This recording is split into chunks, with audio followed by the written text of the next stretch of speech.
네, 안녕하세요. 저는 안양에서 강아지 2마리와 혼자 살고 있는 직장인입니다. 지금 너너투를 이렇게 신청하게 된 계기는 엄마가 작년 가을에 암으로 돌아가시고 빚이 많아서 같이 살던 집을 처분하고 이제 혼자 살 집을 구해야 돼서 조언을 얻고자 신청하였습니다. 저는 월 소득이 세후 190만 원 선이고요. 성과급이나 명절 같은 거 합하면 한 50만 원 정도 매월 플러스가 되고요. 월 지출은 지금 개인적으로는 한 200만 원 다 쓰고 있고요. 그 외에 엄마나 뭐 이제 가게 빚이 있어서 플러스 200만 원에서 250만 원씩 더 지출이 되고 있습니다. 그래서 매월 마이너스 200 정도 지금 발생을 하고 있고요. 자산은 지금 평촌에 거주 중인 집이 하나 있고 뭐 저축이 한 700만 원 정도 있는데 이거는 묶인 돈이어서 공제외 저축이라서 이제 지금 사용을 할 수가 없고요. 지금 거주 중인 집은 KB시세로 5억 5천 정도이고요. 부채는 집 담보대출이 2억 5,500. 엄마 빚이랑 이제 투병대조 생긴 빚이랑 마이너스 통장 등 해서 다 합하면 부채가 한 4억 정도 됩니다. 그럼 그동안에는 어떻게 노후 준비를 아니면 재테크를 해오셨을까요? 노후 준비와 재테크는 못했고요. 네, 사실 이렇게 집에 가족이 아프기 전까지는 이런 걸 현실적으로 제대로 생각을 못 했었어요. 그러다가 이제 혼자 되고 이제 병 들고 아프고 돈이 없으면 얼마나 그게 힘든지를 알게 돼가지고 이제 준비하려고 하고요. 지금 공제회 저축을 한 12만 원 정도로 이제 하려고 하고, 그리고 개인 연금 펀드를 이제 좀 집이 정리되면 월 10만 원에서 20만 원씩 조금 더 넣고 부동산 투자 공부해서 대비를 하고 싶습니다. 본인이 생각하실 때 혹시 언제까지 일을 하실 수 있으실 것 같아요? 건강에 문제가 없다면 60세까지. 네. 그러면 본인이 만약에 건강에 뭐 여러 가지로 또 회사 일을 뭐 어느 순간에는 좀 그만두고 싶다 생각도 혹시 네. 있으시죠? 네. 근데 사실은 좀 그런 부분은 있는 것 같아요. 대부분 다 이제 요새 또 트렌드가 젊은 나이에 빨리 조기 은퇴하기 뭐 이런 파이어족 이런 것도 많이 있고 저희 대부분 카페나 오신 분들이 그런 걸 많이 추구하시긴 하는데 현실적으로 이제 만약에 60세에 만약에 이제 되시면은 노후에 이제 돈이 필요하잖아요. 그죠? 근데 이제 많은 분들이 이거를 투자를 통해서 어떻게 해볼까라고 많이 얘기하는데 사실 더 중요한 거는 투자보다 소비 습관이 되게 중요하거든요. 그러니까 지금 저는 좀 걱정됐던 거가 지금 오신 분께서 이제 김 대리님께서 그냥 봐도 되게 좋은 사람이다라고 생각 들 정도로 그런 분이신 것 같아요. 돈 문제는 또 다른 부분이 또 있잖아요. 사실 이번에 또 이렇게 하다 보니까 여러 가지 병원비나 이런 부분들이 많이 느끼셨죠. 근데 돈을 조금 더 이제 관리하는 습관을 재테크 공부를 좀 더 이제는 하셔야 된 것 같아요. 40대 이제 돼가시면서 되시니까. 그래서 처음에 중요한 거는 내가 지출을 얼마 쓰는지 모르는 정도면 안 돼요. 이제 김 대리님 이런 게 있잖아요. 만약 회사가 있는데 그 회사가 버는 거가 이제 뭐 예를 들어 200을 벌고 매달 250을 써요. 그럼 그 회사가 오래 될 수 있을까요? 아니요. 그리고 이제 현실적으로 보면은 김 대리님 60세 넘어가면 김 대리님이 받으시는 연금이 뭐 지금 뭐 지출이나 관리했을 때는 괜찮은지를 고민해 보면 그렇지 않을 수도 있거든요. 만약에 그런 부분이 괜찮다고 하면 괜찮은데 그렇지 않다라고 하면 사실은 조금 문제가 될 수 있거든요. 나중에는. 왜냐면 60세 넘어가면은 현실적으로 소득이 줄어드는 건 맞잖아요. 네. 그리고 지금 어차피는 여기서 투자를 하려고 한다 하더라도 종잣돈이 있어야 투자를 할 수 있는 거잖아요. 그래서 저는 좀 가계부를 조금 써보시길 권해드려요. 이게 뭐 되게 뻔한 거고 그런 거지만 저는 대부분 사람들이 지출 관리가 안 돼서 뭐 투자를 몰라서도 그렇지만 공격도 잘해야 되고 수비도 잘해야 돼요. 그러니까 공격은 투자고 수비는 지출 관리거든요. 지출 관리를 가장 효율적으로 늘릴 수 있는 가계부입니다. 그래서 가계부 꼭 써보시고 자산도 정리해 보시고 어떻게 보면은 그 각 회사마다 보면은 회계 담당자들이 다 있잖아요, 그죠? 그래서 그 회사가 얼마 벌고 얼마 쓰는지가 나오잖아요. 그리고 손익도 발표를 하고요. 개인도 비슷하게 하셔야 되거든요. 그래서 지금 얼마 버시는지는 딱 아시는데 정말 순수한 연봉은 회사에서 받는 세후 연봉이 아니라 지출을 빼고 난 연봉이에요. 근데 거기서 마이너스 나는 회사라는 거는 근데 직장인들은 대부분 되게 리얼하게 말하면 60대 회사를 그만두는 순간이 반드시 옵니다. 내가 피하고자 해서 피할 수 있는 게 아니에요. 나이 드는 것처럼. 일을 못하는 순간이 반드시 오게 돼 있어요. 회사를 그만두는 순간이. 근데 그런 부분들을 미리 내가 그 돈을 세팅해 놓지 않으면 사실 나중에 되게 더 힘들 수 있거든요, 마음적으로. 그렇기 때문에 그런 부분들을 지금부터 좀 미연에 방지하면 좋을 것 같고, 그 첫 번째로 내가 가계부를 써보고 내가 이제 대출 원리금이나 이자가 얼마인지, 그리고 현재 내가 개인 생활비로 나가는 게 얼마인지. 사실 1인 가구인데 190만 원이면 상당히 많은 거거든요. 그렇기 때문에 그런 부분들을 조금 더 가계부를 쓰면서 조금 냉정하게 좀 지금 바라봐야 될 때인 것 같아요. 예, 지금 되게 잘 오셨고, 왜냐면 은퇴까지 20년 남았기 때문에 뭘 해도 할 수 있는 시기이긴 하거든요. 예, 그러니까 지금 좀 다시 점검해 보시는 거가 되게 중요할 것 같습니다. 일단 투자도 중요하지만 지금 있는 걸 좀 잘 관리하는 것도 우선순위로 좀 둬야 된다라고 말씀해 주시는 것 같고요. 오늘 재테크 상담 받으실 내용 네, 첫 번째 말씀해 주시겠어요? 가장 큰 고민은 지금 살고 있는 집을 정리를 하고 다시 작은 집을 매수를 하려고 하는데요. 지금 매도가 잘 안 되고 있어서 호가를 확 낮춰가지고 좀 해야 될지, 그리고 혼자 살 집을 구해야 되는데 지금 현재 살고 있는, 제가 지금 평촌에 거주 중인데 근처에 작은 10평대 아파트를 할지, 군포나 의왕이나 좀 나가서 20평으로 할지. 사실 이것도 매수 금액이 너무 커질 것 같아가지고 감이 안 잡히거든요. 그래서 그 조언을 얻고 싶습니다. 일단 제가 좀 봤는데 이거는 어머니한테 상속을 받으신 거예요? 아니면 본인 명의였어요, 원래? 제 돈을 조금 들어가서 공동 명의를 하려다가 엄마 명의를 하고 상속을 받고요. 네. 아, 그랬어요? 그 상속세 같은 거는 아, 상속세가 나올 만큼은 아니더라고요. 아, 그래요? 네. 아, 다행이네요. 뭐 저희한테 물어보신 거는 지금 평촌에 거주하고 있는 아파트를 매도하고 이게 좀 부담이 되니까, 왜냐면 여기에 대출이 좀 많아서, 그래서 그걸로 대출을 해결을 하고 그다음에 좀 좁혀서 거주를 하고 싶으신 거잖아요. 네. 근데 좀 이게 있어요. 이걸 아셔야 돼요, 먼저. 지금 김 대리님이 가지고 계신 자산은 이게 하나잖아요. 이 전부잖아요. 어머니한테 물려받은 거. 근데 이거를 놓잖아요. 그러면은 장기적으로 점점 더 어려워져요. 예, 내가 자산을 더 확대해 나가는 전략을 펼칠 수 있을 만큼 공부를 하거나 준비를 해서 그렇게 실제로 하기 전까지는 이거를 놓는다는 거는 되게 어떻게 보면 위험한 거예요. 근데 그건 그거고 또 대출은 대출대로 부담이 되잖아요. 지금 제가 이렇게 질문하신 거 보니까 매도하는 것만 머릿속에 있으신 것 같아요. 어떻게든 이걸 팔아서 이걸 정리하고 싶다는 생각만. 근데 이거를 저 같으면 전세 줄 것 같아요. 전세를 생각을 했는데 지금 근처에 입주도 많고 네. 전세가가 많이 떨어지고 아예 안 나가더라고요. 네. 그래서 매도를 해야 하나 생각을 좀 했습니다. 지나가면 될 것 같고요. 지금 이제 뭐 말씀은 안 하셨지만 저희한테 어떤 단지인지는 얘기해 주셨는데 그 단지랑 그 단지 주변에 전세가 없어요, 지금.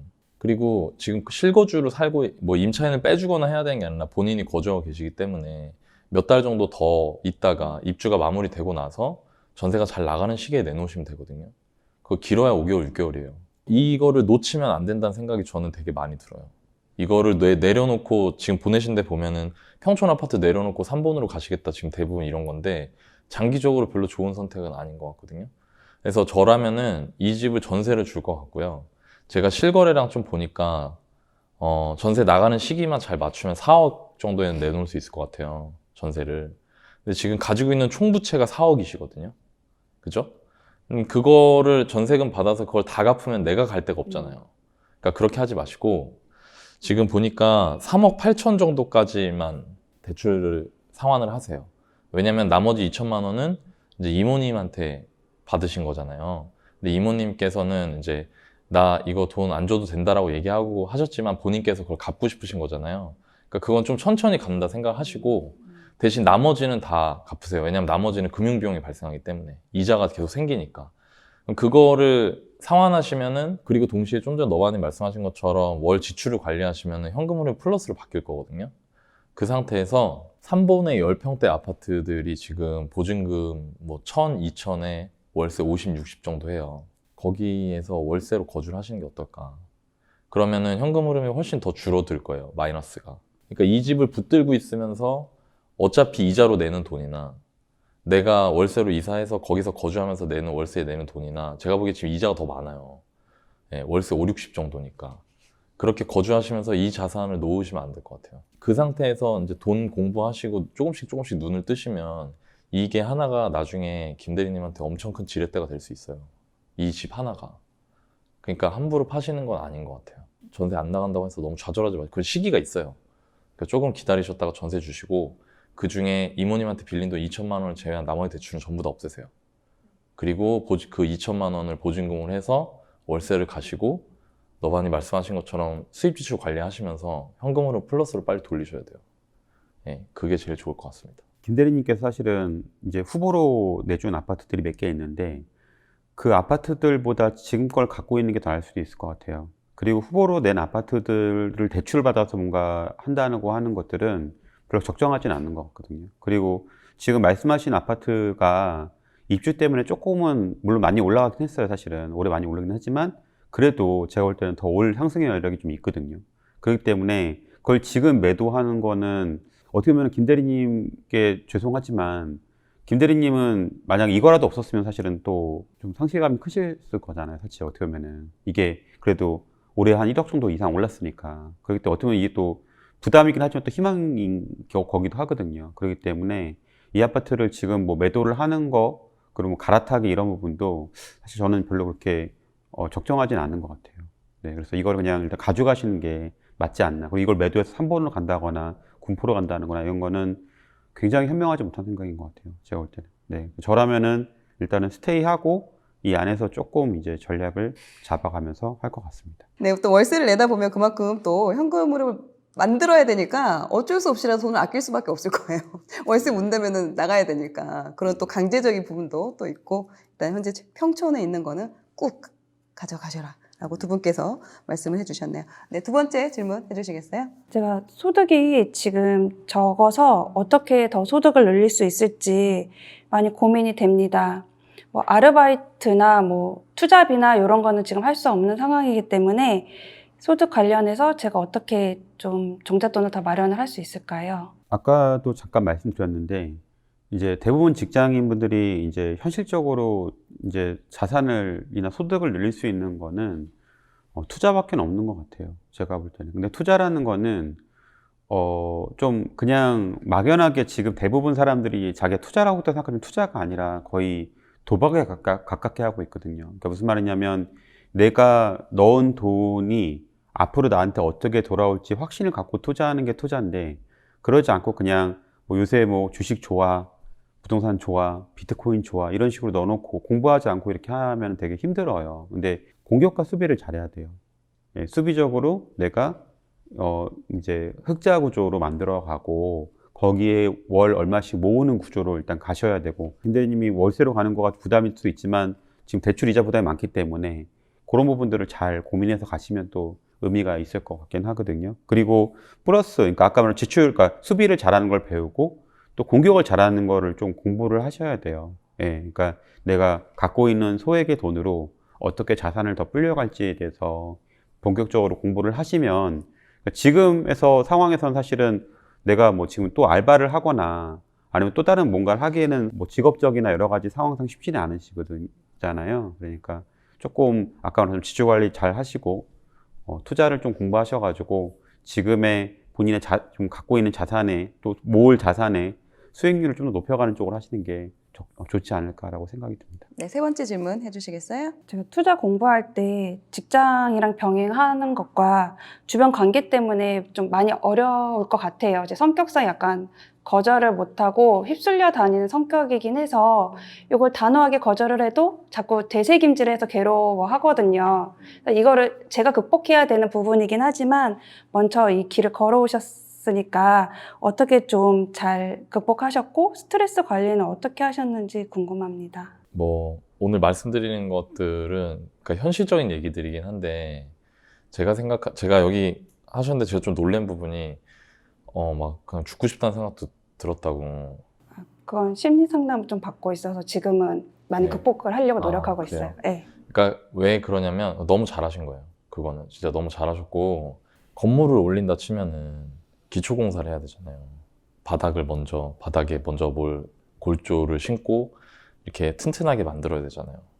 뭐 지출 관리도 그렇고 내 집을 이 집을 어떻게 할지 고민해서 선택하는 것도 그렇고 다 그게 맞는데 그런 기초공사가 이제 되셔야 되는 시기예요.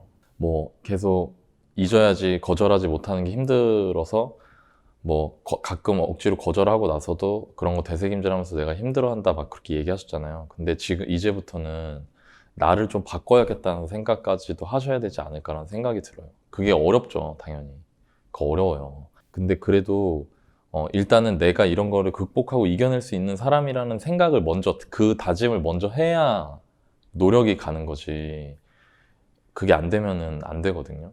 방법은 별로 중요한 게 아니에요, 사실. 나는 이런 일들을 의연하게 잘 대처하고 담대하게 해나갈 수 있는 사람이다 라는 생각을 매일매일 하시면 좋을 것 같고, 매일매일 하셨으면 좋겠어요. 아니면 뭐 써서 붙여놓으셔도 괜찮을 것 같아요. 나라는 사람, 내가 되고자 하는 사람을 정의해서 써서 붙여놓고 매일매일 보면서 이야기도 하고, 그리고 또 하나는 지금 같은 이 업무가 안 맞는다고 하셨는데 동료들이 있으실 거 아니에요. 그 동료들도 서로 많이 힘들어하죠. 동료 때문에 사실 버티고 그렇죠. 있어요. 그러니까 그게 너무 중요한 거예요. 그러니까 이게 일견 이런 거거든요. 내가 이 일이 너무 싫어요. 근데 동료들이 좋잖아요. 근데 내가 이 일을 안 하면 동료를 못 만나요. 그러니까 항상 그런 거를 할 때, 내가 이거 너무 싫어요. 이게. 세상 모든 사람들이 다 자기가 좋아하는 일만 하는 사람은 없거든요. 그렇지만 내가 이 일을 함으로써 내가 정말 내 친구들, 나하고 같이 회사 동료 이상으로 나하고 소울메이팅이 되는 친구들을 얻었잖아요. 그러니까 그럴 때는 내가 그 일을 함으로써 얻을 수 있는 좋은 점들을 많이 집중하시는 게 좋아요. 그러니까 저도 하다 보면 막 힘들 때가 있거든요. 힘들 때 제가 좋아하는 사람들 생각을 막 해요. 내가 이거를 하러 가는 게 되게 힘든데 이제 이걸 함으로써 저희가 좋아하는 사람들하고 같이 있는 거예요. 그러니까 그런 걸 보면은 좀 용기가 나요. 좀 그렇게 좋은 점도 보시고 그렇게 하시면 어떨까라는 생각이 좀 듭니다. 저도 지금 직장을 다니고 있고 이제 투자도 같이 병행을 하고 있는데, 지금 하시는 일이 제가 지금 이 일을 지금 하고 있어요. 제가 되게 좀 편안하게 직장 생활하다가 부서를 이제 다른 데로 발령을 받았는데, 이와 관련된 일을 지금 저도 하고 있거든요. 그 초반에 적응하는데 너무 힘든 거예요. 그 말씀하신 것처럼 그래도 업무가 힘든 건 참을 만하다, 동료가 힘든 게 더 힘들다라고 해서 저도 그거에 그렇게 말을 했었는데, 이게 업무가 너무 막상 힘드니까 하면 너무 힘들죠. 동료가 보고 업무가 너무 힘든 거예요. 동료가 보시고. 근데 어떻게 해요? 이제 어찌됐든 직접 이 일을 해야지만이 내가 이제 월급을 받을 수가 있고, 그걸로 인해서 뭔가 다른 걸 할 수 있기 때문에, 일단 내가 이 월급이 지금 내가 만약에 진짜 정말 객관적으로 생각했어요. 일단은 이 업무에 대해서 어느 정도 내가 좀 업무 실력을 좀 쌓아야 돼요. 예를 들어서 뭐 어떠한 질문이나 이런 것들에 대해서 그런 이제 해결 방안들이 있을 거 아니에요. 기존의 뭐 선배님들이나 아니면 동료들이, 아무튼 나보다 일 잘하는 선배나 동료가 있을 거예요. 이걸 좀 답변을 잘하는. 그럼 그 사람들, 그런 선배, 동료분들한테 좀 배워야 돼요. 이 사람은 이런 걸 어떻게 처리를 했지? 나는 이게 처리가 어려운데, 이 사람이 이렇게 처리하는구나. 이런 부분 내가 좀 더 벤치마킹 해야겠구나. 이러면서 약간은 어느 정도는 이 업무에 대해서 조금은 실력을 쌓아놔야, 그래야 스트레스가 줄어들 수가 있어요. 이 업무에 대해서 내가 제대로 그러니까 파악을 못하고 자꾸 이거에 대해서 답변을 못하고 이러면 자존감도 엄청 떨어지거든요. 저도 이제 그런 걸 많이 겪어봤기 때문에. 그러니까 그런 부분, 일단 업무에 있어서 이런 답변하는 거에 있어서 내가 좀 잘할 수 있게끔 주변에 좀 빨리 배워야 되시고, 그리고 이 직장을 다니면서 얻는 부분, 진짜 적금, 뭐 예금을 얼마를 해야 이 월급이 나오는 것처럼 직장을 다니면서 얻는 부분도 저도 써놨어요. 포스트잇에다가 그 회사 컴퓨터 화면에다 적어놨어요. 내 월급이 예금 얼마로 했을 때 이만큼 나온다. 내가 지금 내 몸이 지금 그 예금 그 얼마구나. 그래서 이렇게 월급 받고 있구나. 그렇게 그걸 보면서 조금 좀 견디기도 했고, 그리고 한편으로는 직장 생활이 좀 힘든 게 또 투자에 되게 좀 집중할 수 있게 만드는 그런 원동력이 되기도 했어요. 내가 진짜 5년 안에 여기서 어떻게든 좀 열심히 해서 내가 이 5년 안에 이 회사를 때려치리라, 진짜 그런 마음으로 집중을 하게 되더라고요. 근데 어느 정도 이걸 하면서 투자에도 좀 성과를 내고 하다 보면은 그다음부터는 조금 더 내 마음도 여유가 생기고, 직장에 대해서도 좀 더 확실히 좀 여유가 생기더라고요. 그리고 중간중간 하시다가 힘든 부분이 있을 때 내가 어떻게 했을 때 내가 기분이 좀 좋아지나, 그런 부분을 좀 본인이 좀 파악을 하셔서, 저 같은 경우는 산책하고 뭐 책 읽는 것도 좋아하고, 또 운동을 하면 좀 기분이 좋아지더라고요. 그러니까 그런 것처럼 좀 중간중간에 좀 내가 어떤 걸 해야 하면서 내가 좀 컨디션을, 뭐 스트레스를 좀 해소할 수 있는 게 있나, 그 부분도 한 번씩 좀 생각하셔서 그것도 좀 중간중간에 하시면서 내 몸, 뭐 스트레스 관리, 체력 관리 이런 부분도 같이 좀 병행을 하면 좋지 않을까라고 저도 이제 경험자이기 때문에 좀 이야기를 해줄 수 있을 것 같아요. 근데 지금 하시는 일을 보직 이동은 안 되시나요?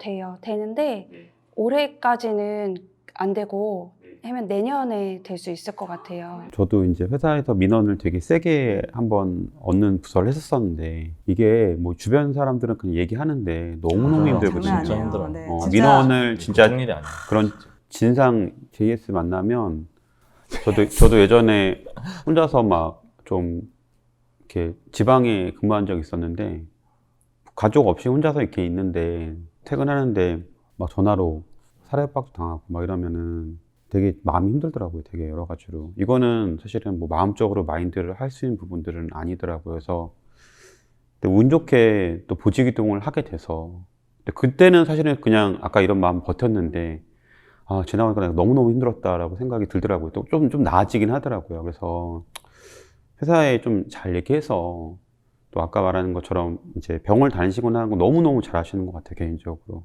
그래서 그렇게 해주시면 좋을 것 같고, 잘 얘기를 해서 좀 이동을 요청을 하시면 좋을 것 같고, 왜냐면 잘 되는 사람이 있고 안 되는 사람이 있는데, 그런 스트레스를 감당을 또 사실 안 되는 사람들은 너무너무 힘든 일이거든요. 그러니까 하면 좋을 것 같고, 이게 스트레스를 많이 받을 때 저도 뭐 투자를 하면서나 여러 가지 많이 받은 경우가 많았는데, 그 스트레스가 되게 많은 상태에서 조금 제로인 상태로 기분 좋게 만들 수는 없어요. 근데 그거를 잘 이제 소화하는 방법들이 좀 있거든요. 그 아까 말한 상담도 되게 좋은 거고, 뭐 코코님 얘기했던 뭐 이렇게 좀 산책하는 것도 되게 좋은 거고, 그 다음에 이제 감사일기라고 있어요.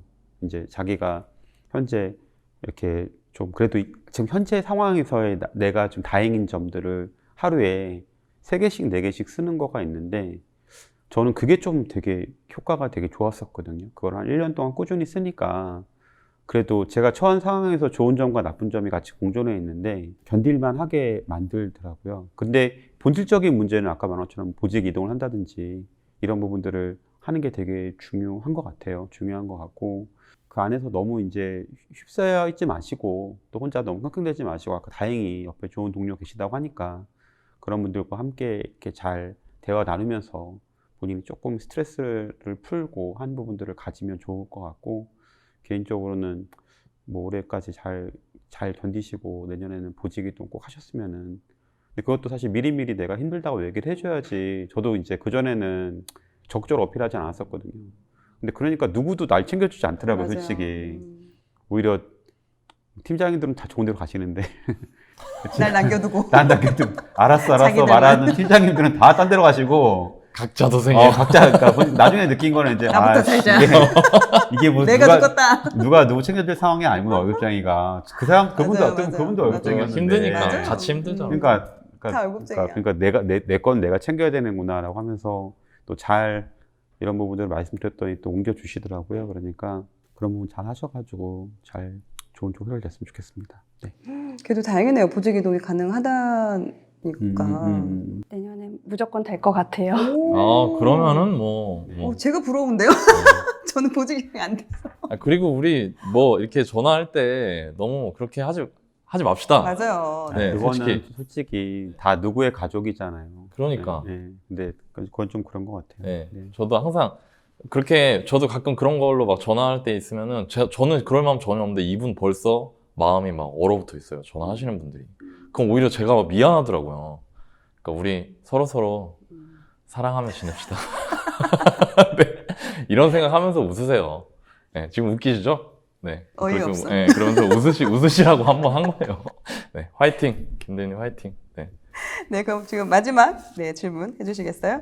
네, 지금 이제 유튜브나 월북 카페를 보다 보면 보통 이제 투자의 원동력이 전부 다 가족이고 이제 교육이나 이런 걸로 상급지 이동을 많이 조언을 해주시는데 저처럼 이제 1인 가구는 1인 가구한테도 상급지 이동이 필요한지 궁극적으로 1인 가구도 로드맵을 어떻게 짜야 되는지 듣고 싶습니다. 전문 투자자인 분들은 이제 싸게 사서 비싸게 판다는 걸 봤을 때 이 싸다라는 걸 알 수 있거든요. 그러니까 투자자분들은 얘가 싼 구간인지 비싼 구간인지를 알 수가 있어요. 근데 그거는 현실적으로 되게 선수의 영역이고 일반 사람들은 알 수 없어요. 그러니까 그러면 일반 사람들이 잘 알 수 있는 건 뭐냐면 좋고 나쁨이거든요. 더 좋은 것과 더 나쁜 것. 그러니까 뭐 지역을 비하하는 건 아닌데 비교적으로 봤을 때 평촌하고 삼본하고 비교하면 어디가 더 좋은 지역 같아요? 평촌이요. 네, 그럼 평촌하고 과천하고 비교하면 어디가 더 좋은 것 같아요? 과천이. 네, 그러니까요. 사실은 이런 것들은 기본적인 사람들 다 아시거든요. 그러니까 근데 내가 좋은 걸 해놓으면 그런 걸 또 갖고 있으면 올해도 김 대리님이 특별하게 한 건 없지만 가격이 한 1억 정도 올랐잖아요. 그죠? 특별하게 한 게 없어도. 그러니까 내가 가치 있는 자산을 보유한다는 게 이렇게 자본주의 사회에서 의미가 있는 일이거든요. 삼각지 이동하는 것들은, 그러니까 내가 재테크를 잘 모르는 사람이 스스로 봤을 때 나는 투자를 잘 모르고 얘가 싼지 비싼지를 잘 판단할 수 없는 사람이 가장 잘할 수 있는 재테크가 그렇게 삼각지를 조금씩 내가 이제 거주지를 이동하면서 부가적으로 얻는, 물론 최고의 상황은 이제 상급지가 저평가인 상태에서 사는 건데 그건 잘 모르거든요. 전문적으로 훈련받지 않은 사람들은 잘 몰라요. 그렇기 때문에 그냥 이왕이면 내가 김대리님 가능하면은 비용이 그렇게 크게 차이 안 나면은 여기서 뭐 대출을 좀 갚으시고 또 이 안에서 더 좋은 곳으로 또 이동하시고 이렇게 하시는 게 뭐 일반적인 월급쟁이한테는 가장 현실적인 방법이 아닐까라고 생각이 들고, 또 한 가지는 그런 건 있는 것 같아요. 굳이 소유와 주거는 함께 할 필요는 없는 것 같아요. 분리해도 괜찮거든요. 그러니까 예를 들어 내가 지금 예를 들어 경상북도에 근무하고 있는데 거기서 내가 아까 말한 평촌이나 삼봉 같은 데를 살 수는 없잖아요. 근데 거주가 아니라 내가 소유와 거주를 분리한다고 하면 제가 어느 지역을 비하하는 건 아닌데 경북 청송이라는 지역과 평촌이라는 지역을 봤을 때 향후의 가치는 어느 쪽이 더 좋을 것 같아요? 평촌이요. 네, 평촌이 더 저도 그럴 것 같거든요. 그러니까 물론 단기적으로는 지금 평촌이 가격이 좀 조정이 있고 청송 아파트들이 올라갈 수는 있지만 길게 보면 사실은 그렇게 가는 거는 부인할 수 없는 것 같아요. 그리고 대부분 사람들이 지금 집에 잠깐은 관심이 많아서 그렇게 하지만 또 집값이 하락하거나 여러 가지 상황이 또 주춤하면은 대부분 잊고 살거든요. 네, 잊고 살지만 어쨌든 저는 그런 면에서 일반적인 투자를 전문으로 하는 사람이 아니라면 그냥 좋은 것을 사는 것도 굉장히 좋은 전략이다. 예, 다만 좋은 것을 샀을 때 입주 의장이 터지고 여러 가격이 조정을 받고 막 이렇게 흔들흔들 할 경우가 생길 수 있거든요. 근데 내가 분명히 좋은 곳이라고 하면은 잘 견디고 버티는 것도 되게 의미가 있는 거다. 그것만 잘 버티면 또 그 다음번에 또 충분히 또 보상을 줄 거다라고 저는 생각을 해요. 사실 월급쟁이가 자기가 1년에 몇 천만 원 모으는 거 쉽지 않잖아요. 특히 외벌이로, 그죠? 어떻게 보면 다 많이 올랐기 때문에 작은 돈처럼 보일 수 있지만 1억을 사실은 월급으로 모으려면 굉장히 큰 돈이잖아요. 그죠? 예, 그 안에서 자산을 좀 더 좋은 곳으로 이동하는 것들은 저는 굉장히 큰 의미가 있다고 생각합니다. 네. 제가 보기에는 집을 너무 필수제로 보시는 것 같아요. 그러니까 1인 가구라서 학군도 그렇게 중요하지 않고 모두 중요하지 않은데 굳이 상급지 가야 되나요? 이 질문 안에 김 대리님께서 집을 투자재로 보지 않는다는 게 있는 거예요. 근데 엄연히 투자재예요. 그건 부정할 수 없어요. 사람들이 살아가는 집은 투자의 목적으로 바라봐서는 안 된다, 된다라는 옳고 그름의 가치 판단의 문제가 아니라 현실이 있는 그대로 아파트는 싸게 사서 비싸게 팔 수 있는 투자재의 성격도 있어요. 지금 벌어지고 있잖아요. 그 일들이 현실에서. 그러니까 그런 부분 때문에 좋은 자산을 가꿔 나간다는 마음을 가지시면 어떨까. 너바님 하신 얘기가 그런 얘기거든요. 그러니까 그렇게 보시면 상급지로 내 집 하나를 계속 옮겨가겠다라고 마음 먹으시는 거는 일반적인 이제 직장인분들이 하실 수 있는 정말 좋은 재테크예요. 그러니까 그렇게 생각을 하시고 그런 생각을 좀 바꿔보시는 것도 좋을 것 같아요. 김 대리님 생각에는 나는 그동안 안양 광명에만 살았는데 그냥 내가 바운더는 여긴데 굳이 내가 더 이렇게 좋은 곳으로 가는 게 의미가 있냐라는 게 있는데, 사실은 집이라는 거는 그런 게 있는 거거든요. 그러니까 내 수요도 중요한데요. 그러니까 내가 생활할 때 필요한 부분 있잖아요. 내 집에 가깝고 이런 것도 중요한데 타인의 수요도 되게 중요해요. 왜냐하면 언젠가 이 집을 팔아야 되는 거거든요. 어느 순간에는 또 팔리는 집이어야 돼요. 팔고 싶을 때 그 안에서 그 사람들의, 그러니까 되게 많은 사람들이 찾는 것들을 본다 치면은 예를 들어 아까 말한 평촌이 그런 사고 싶은 사람의 수요가 많을까요? 아니면 저 지방이 사고 싶은 수요가 많을까요? 평촌. 더 많죠. 그러니까 그렇게 다른 사람의 수요가 많은 곳들이 결과적으로 가격도 올라가고 또 그 결과적으로 이제 매도도 쉬운 부분, 황금성적인 부분도 쉬운 부분이 있거든요. 그러니까 그런 부분들을 내 수요뿐만 아니라 내가 어차피 이걸 매도해야 될 거잖아요. 이거는 내가 자동차나 사실은 일반 뭐 음식은 먹고 끝나는 거지만 집은 그렇지 않잖아요. 언젠가 매도를 해야 되는 거기 때문에 본인의 수요와 다른 사람의 수요가 교집합 부분이 돼 있는 곳을 해놓는 게 좀 되게 중요하고, 그러면 사실은 내 입장도 중요하지만 다른 사람들이 많이 찾는 곳의 그런 부분도 굉장히 중요하다라고 말씀드리고 싶습니다. 지금까지 안양에서 살아오셨고 지금 사는 지역이 너무 익숙하고 편하다. 그래서 옮기기가 쉽지 않다라고 말씀하셨는데 저 또한 광주가 살기 아주 편합니다. 특히 실거주는. 그럼에도 불구하고 제가 투자나 이런 여러 가지 부분을 수도권에 한 이유는 너바나님 말씀하신 것처럼 많은 사람들이 좋아하니까 아무래도 많은 사람들이 좋아하는 그쪽에 투자하는 게 오히려 직장 다니면서 일하는 것보다 훨씬 많은 수익을 가져주니까 그렇게 좀 진행을 했던 거고, 그런 부분을 좀 생각하셔서 진행을 하시면 좋을 것 같습니다. 한 가지만 더 여쭙고 싶은데, 일단 저는 부동산을 태어나서 지금 딱 2번밖에 안 가봤어요. 그래서 전부 다 처음은 있으니까 처음에 부동산 가셨을 때 요거는 좀 조심했었을 걸 하는 거를 간략하게라도 얘기해 주시면 도움이 될 것 같습니다. 처음에 할 때는 이런 마음을 가지면 안 돼요. 어떤 마음이냐면, 그러니까 해야 되는 것도 중요한데 안 하는 것도 중요하거든요. 잘하려고 하면 안 돼요. 그러니까 처음에는 하는 게 중요합니다. 만약에 김 대리님께서 수영을 해요. 그럼 수영을 잘할 수 있을까요? 그렇죠. 운전을 처음 하는데 운전을 잘할 수 있을까요? 아니요. 그러니까 임장도 마찬가지예요. 처음 할 때는 잘하려고 하는 게 아니라 하려고 해야 돼요. 하려고 하면서 행동하면서 잘할 때까지 버티셔야 돼요. 그런 생각으로 하시는 거고, 목표를 그냥 내가 잘한다기보다 그냥 뭐 하루에 한 번씩 한 달 동안 뭐 5번 가기, 뭐 아니면 또 10번 가기, 이런 식으로 정해놓고 그걸 꾸역꾸역 해나가시는 게 되게 중요하고요. 그렇게 하다 보면은 운전이 처음에 힘들지만 나중에 되게 편한 것처럼 그런 부분들도 이렇게 편해질 거는 있는 것 같아요. 근데 뭐 제가 볼 때는 임장이라는 게 그렇게 어려운 건 아니고, 그분들한테 공손하게 잘 대하면서, 부동산 사장님들한테, 그리고 초보인 사람들이 가장 이제 실수하는 게 뭐냐면 초보임을 안 들키려고 하거든요. 근데 그냥 그분들은 다 알아요. 솔직히 그렇게 정말 몇백 명, 몇천 명을 만나신 분들이기 때문에 이 사람이 초보인지 아닌지 알거든요. 그래서 그냥 초보임을 그대로 밝히고, 잘 몰라서 그런다고 얘기를 하면, 사실은 그렇지 않아요? 김 대리님도 만약에 회사 후배가 들어왔는데 그분이 뭐 되게 뭐 회사 생활 10년, 20년 해왔으면은 이제 뭐 당연히 알아야 되는 부분이지만, 새로 신규로 들어온 후배가 몰라서 김 대리님께 여쭤본다 하면은 이건 이런 거야 라고 친절하게 설명해 주는 게 인지상정이잖아요. 보통 사람의 마음이잖아요. 그러니까 그냥 초보임을 밝히고 그냥 이렇게 제가 처음이라 잘 몰라서 그러는데, 이렇게 이 한마디만 하더라도 저는 되게 많은 게 해결되지 않을까라고 생각합니다. 뭐 잘 모르는데 막 되게 아는 척, 막 있는 척 하면 사실은 이게 점점 꼬이거든요. 그렇기 때문에 그렇게 저는 항상 그런 부분만 잘 아시면은, 또 너무 막 매너 없이 하거나 무례하게만 굴지 않으시면은 뭐 대부분 사실 부동산 사람들 좋으신 분들이 많으니까 잘 해주실 거라고 생각이 듭니다.